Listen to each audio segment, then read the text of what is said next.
Usually the questions for writing test 2 primarily would be asked to give your opinion on something.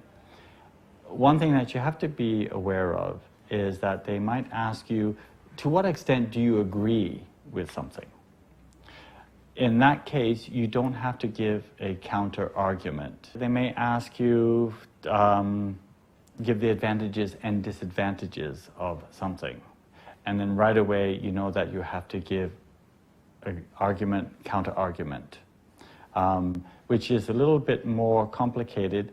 But in one aspect, it's quite a bit easier because you know exactly what the format should look like.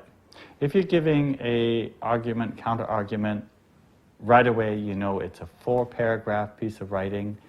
First paragraph is introduction, last paragraph is conclusion, and then the 2 main bodies are for and against. Another way of breaking it down is within each paragraph you can do the pros and cons within a paragraph. But again, you must focus that each paragraph has its own topic. One of the first things an examiner looks for is an overarching statement. And basically what that means is there 1 or 2 sentences that states your opinion in relation to the question. So if it asks you to what extent do you agree or disagree with something, then an overarching statement is, I agree that, or I believe that. Now that overarching statement can either be at the beginning or in your introduction paragraph or in your concluding paragraph.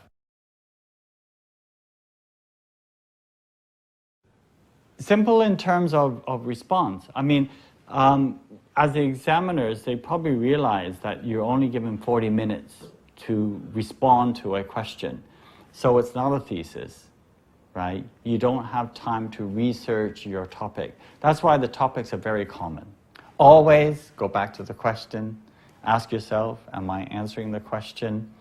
And you'll find that if you do that, you'll probably end up well short of 40 minutes, which is a good thing because then it will give you the opportunity to go back, read it through. The papers are written in pencil, so you can erase, you can make changes. The pitfall with using a lot of memorized text is that although it may have strong vocabulary in it, it may not be directly related to the question that you are responding to.